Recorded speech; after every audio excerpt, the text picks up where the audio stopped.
Vous savez ce que ça veut dire? Allez vous faire un bon café, servez-vous une bonne tasse de thé ou encore votre apéro préféré.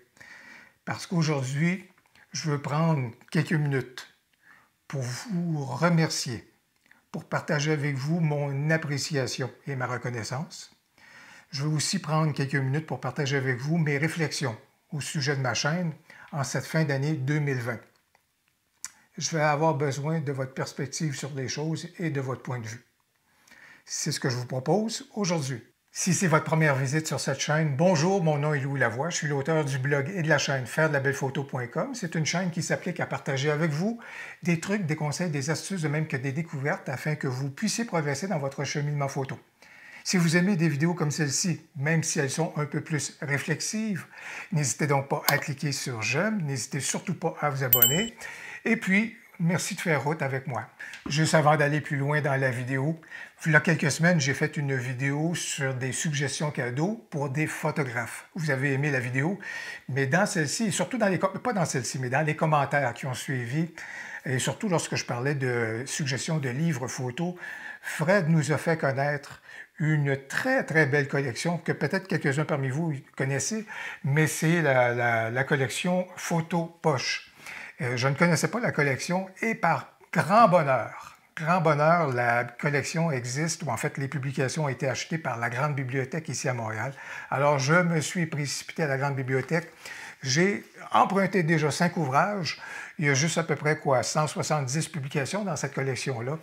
Mais j'ai déjà 5 ouvrages, j'ai grand plaisir à découvrir. Et sans étonnement, la première publication que j'ai empruntée porte sur Dedo Moriyama. Alors, pas de surprise pour les gens qui connaissent la chaîne et qui connaissent mon penchant pour Moriyama.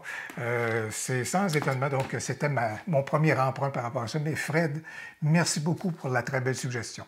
2020 aura été quelque chose, puisqu'on est à quelques semaines de lui dire ous, là, allez, on passe à autre chose. Évidemment, on passe le plus rapidement possible à autre chose. On verra au cours des prochains mois, mais on a bien hâte. Par contre, 2020, là, j'ai les statistiques qui me parviennent au niveau de ce qui a été accompli sur ma chaîne. Et je souhaite vraiment prendre plusieurs minutes pour vous remercier. La première chose dont on m'a informé cette semaine, c'est le fait que depuis la création de ma chaîne, je venais d'atteindre le demi-million de vues. Alors, ma chaîne a à peu près une dizaine d'années, donc un demi-million de vues que j'ai atteint au cours des derniers jours. Mais ceci étant, de ce demi-million-là, il y en a eu 264 000 au cours de la dernière année. Ça a donc été une année très costaud, très chargée. Et je vous dirais, quand je regarde le nombre de minutes de création de contenu que j'ai fait, probablement que ça doit pivoter. Je dis probablement n'importe où entre 120 et 140 vidéos que j'ai dû produire. J'y vais par déduction là, à la lueur des minutes de création dont YouTube m'a fait part.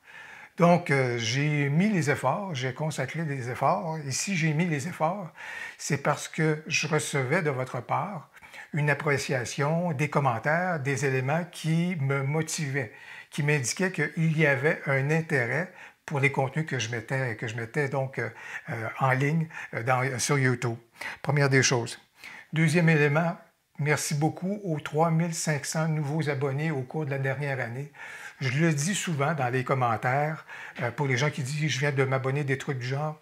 Et lorsque je vous réponds « merci de faire route avec moi », c'est pas juste une image. C'est effectivement le type de relation que je souhaite avoir avec vous.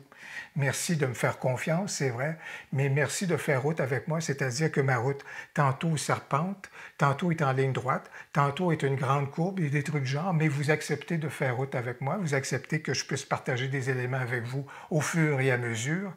C'est sympathique d'avoir des compagnons de route.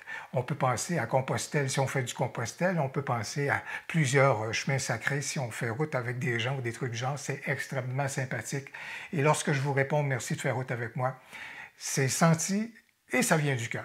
Une chose qui est formidable, c'est qu'au cours de la dernière année, à 19 000 reprises, on m'a dit « j'aime le contenu de la vidéo que je vois ». 19 000 fois. C'est extraordinaire. Mais moi, dans ma nature, un peu perfectionniste, un peu beaucoup, il y a beau avoir 100 j'aime sur une vidéo, moi je suis en train de regarder le 1 pouce en bas ou le 2 pouces en bas pour cette vidéo-là en me disant mais qu'est-ce que j'aurais pu faire de mieux?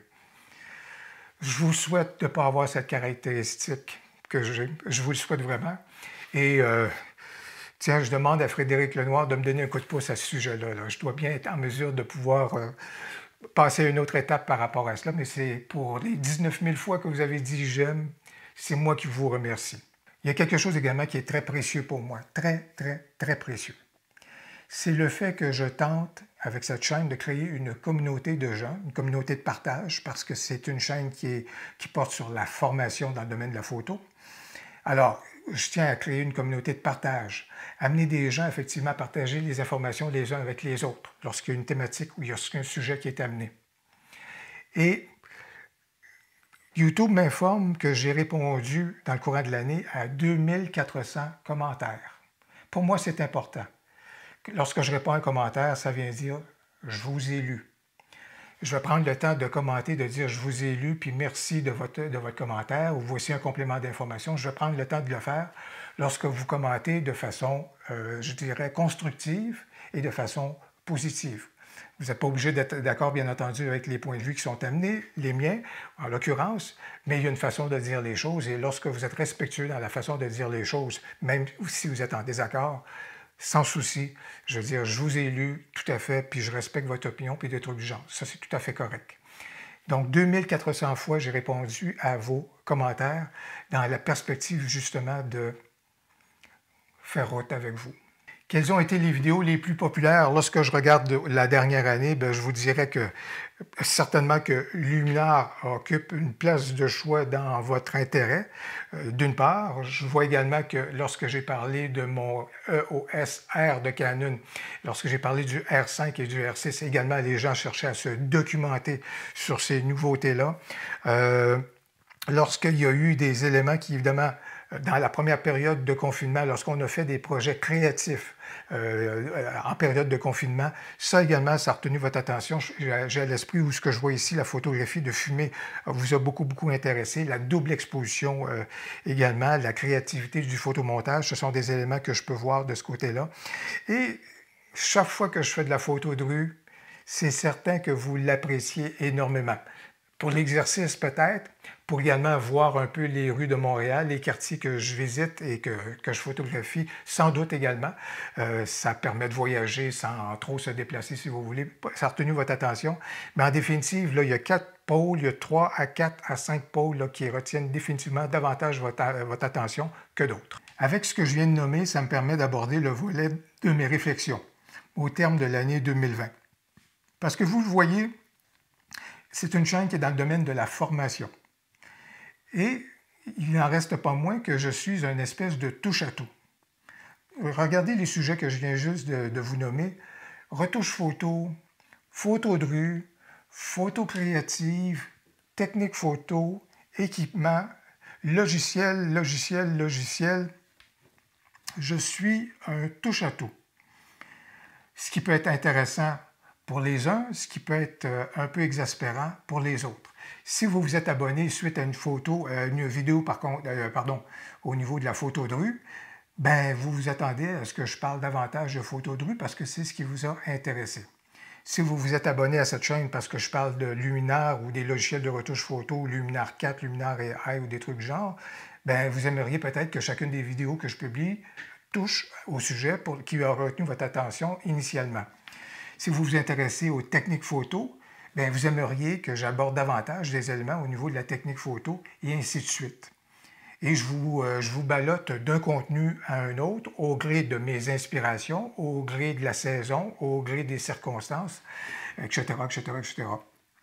Donc, je vous en fais vivre des choses et je vous dirais que dans les bonnes pratiques, ce qu'on appelle les bonnes pratiques marketing, habituellement, les gens viennent dire il est important que les gens, quand ils rentrent à tel endroit, par exemple, ils sachent ce qu'ils s'en vont acheter. Ou lorsqu'ils s'abonnent à telle chaîne, ils savent que celle-ci porte spécifiquement sur tel élément, des trucs du genre. Et moi, bien, je vous fais vivre des errances. Alors, je suis préoccupé par la chose. J'ai du plaisir à toucher à tout, mais vous, est-ce que vous avez du plaisir à ce que je touche à tout? Ou vous me conseilleriez de me consacrer davantage à certains éléments? Alors, j'ai besoin de vous entendre à ce sujet-là. Si oui, lesquels? Qu'est-ce que vous appréciez le plus? Bref, votre point de vue, votre perspective, elle est très importante. Deuxième élément, assez souvent, des fois, c'est sûr que moi, dans les logiciels de retouche photo que j'ai, que je manipule, que je maîtrise, bien, vous les connaissez. Alors, Lightroom, Photoshop, dans une certaine mesure, les produits de Skylum et On1 Photoraw. Il y a également du Topaz Studio. Bon, bref, c'est à peu près ma palette là, de logiciels de retouche photo que je manipule. Certains me disent, pourquoi est-ce que vous ne parlez pas de Capture One? Pourquoi est-ce que vous ne parlez pas de DxO Lab? Pourquoi est-ce que vous ne parlez pas de tel ou tel ou tel logiciel? Et les gens qui aiment bien et qui apprécient à juste titre Doctable me disent, tu devrais parler de Doctable un peu plus. Pourquoi est-ce que je ne vais pas sur ces autres logiciels-là? C'est parce que c'est beau, vous voyez la pointe de l'iceberg, dans le sens que je publie des vidéos pour des contenus sur ces logiciels-là, pour que vous puissiez soyez en mesure de mieux les maîtriser. Ça, c'est la pointe de l'iceberg. Ce que vous ne voyez pas, c'est qu'en dessous de ça, quand les gens ont des pépins avec les logiciels en question, bien, ils font appel au secours, des demandes à l'aide, des demandes de dépannage ou des trucs du genre. Plus large sera ma palette de logiciels que je vais vouloir couvrir, plus large va être à ce moment-là les demandes d'aide, les demandes d'assistance. Et je ne veux pas laisser ces gens-là en plan. Si j'ai parlé d'un logiciel, ben, je m'attends moi-même de pouvoir leur donner dans une certaine mesure un coup de pouce. Et des fois, les situations vont qu'il faut vraiment qu'à ce moment-là, ce soit davantage au niveau du service d'aide du producteur du logiciel à faire son boulot. Mais dans une certaine mesure, je m'applique à essayer de faire au meilleur de ma connaissance pour pouvoir dépanner les gens. Alors, si je commence à embrasser aussi largement que les gens aimeraient bien, d'une part, il y a l'ordinateur qui va commencer à afficher complet à un moment donné, et d'autre part, c'est ce qui vient avec aussi, c'est ce à quoi vous vous attendez et que je ne serai pas en mesure de livrer à ma satisfaction. Alors voilà pourquoi, au niveau des logiciels de retouche photo, je m'en tiens à un cercle que je maîtrise et que je suis capable donc de vous donner un certain coup de pouce à certains égards. Alors voilà donc où est-ce qu'on en est pour 2020 qui se conclut. Il y a de belles réalisations, de belles avancées grâce à vous. Et encore une fois, merci de faire route avec moi. Vous connaissez également donc mes préoccupations, mes réflexions au sujet des contenus qui sont donc à venir. Je dois resserrer la chose ou je continue dans une vague un peu plus généraliste. J'aimerais ça que vous continuiez de faire route avec moi, malgré les généralités peut-être des fois. Alors, j'ai hâte de vous lire dans les commentaires, mais surtout, d'ici quelques jours, je vais également avoir une vidéo qui va s'adresser davantage à vous, qui va vous faire intervenir sur vous, sur votre regard et puis ce qui s'en vient en 2021. J'ai bien hâte de vous la proposer. Au plaisir de vous lire et merci encore une fois. À la prochaine.